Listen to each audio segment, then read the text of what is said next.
ವೀಣಾ ಕಾಶಪ್ಪನವರಿಗೆ ಬಾಗಲಕೋಟೆ ಲೋಕಸಭಾ ಕ್ಷೇತ್ರದ ticket miss ಆಗಿದ್ದಕ್ಕೆ ಬಾಗಲಕೋಟೆಯಲ್ಲಿ ಸಾಲು ಸಾಲು ಸಭೆಗಳು ನಡೀತಾ ಇದೆ. ಬಾಗಲಕೋಟೆಯಲ್ಲಿ ಪಂಚಮಸಾಲಿ ಮುಖಂಡರು ಕಾರ್ಯಕರ್ತರು ಸಭೆಯನ್ನ ನಡೆಸಿದ್ದಾರೆ.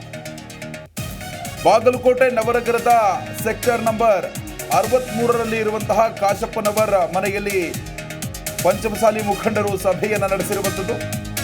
ಗದಗ ಜಿಲ್ಲೆ ನರಗುಂದ ಭಾಗದಿಂದಲೂ ಕೂಡ ಅನೇಕ ಪಂಚಮಸಾಲಿ ಸಮಾಜದ ಮುಖಂಡರು ಆಗಮಿಸಿದ್ದಾರೆ. ನರಗುಂದ ಮುಖಂಡರ ಜೊತೆ ಮಾತುಕತೆ ನಡೆಸಿದ್ದಾರೆ ವೀಣಾ ಕಾಶಪ್ಪನವರ್. ಸಭೆ ನಂತರ ವೀಣಾ ಕಾಶಪ್ಪನವರು ಯಾವ ನಿರ್ಣಯ ತೆಗೆದುಕೊಳ್ತಾರೆ ಅನ್ನೋ ಒಂದು ಕುತೂಹಲ ಕೂಡ ಮೂಡಿರುವಂಥದ್ದು. ಹುನಗುಂದ ಶಾಸಕ ವಿಜಯಾನಂದ ಕಾಶಪ್ಪನವರ್, ವೀಣಾ ಕಾಶಪ್ಪನವರ್ ಸಮಾಜದ ಮುಖಂಡರು ಕೂಡ ಉಪಸ್ಥಿತರಿದ್ದಾರೆ. ಮುಂದಿನ ನಡೆ ಬಗ್ಗೆ ಸಭೆಯಲ್ಲಿ ಚರ್ಚೆಯನ್ನ ಮಾಡಲಾಗ್ತಾ ಇದೆ.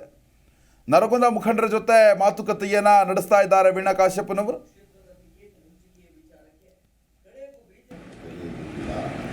ಪೆಂಡಿಂಗ್ ಇಲ್ವಲ್ಲ ಮಣ್ಣು ಭಾಷಣ ಮೂರು ಹೋರ್ಡಿಂಗ್ ಇದು ಒಂದು ಹೋರ್ಡಿಂಗ್ ರೂಲ್ ಆಗ್ತಿಲ್ಲ. ಅವು ಮೂರಾಗ ಹೊಲ್ ಕ್ಲಿಯರ್ ಆಗಿ 2 ಹೋರ್ಡಿಂಗ್ ಹಂಗಿರ್ತಂದ್ರೆ ನಮ್ಮದು ಬಿ ಫಾರ್ಮಿಂಗ್ ಆಸೆ. ನನ್ನ ಸ್ವಾಮಿಯರ ಬಂದಿಲ್ಲ ಚೌಕಡಿ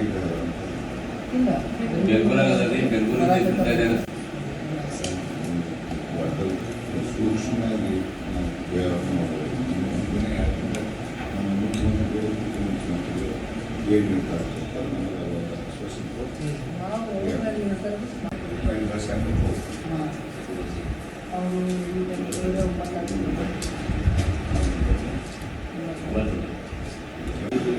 ಬೆಂಗಳೂರಿಗೆ ಸಣ್ಣ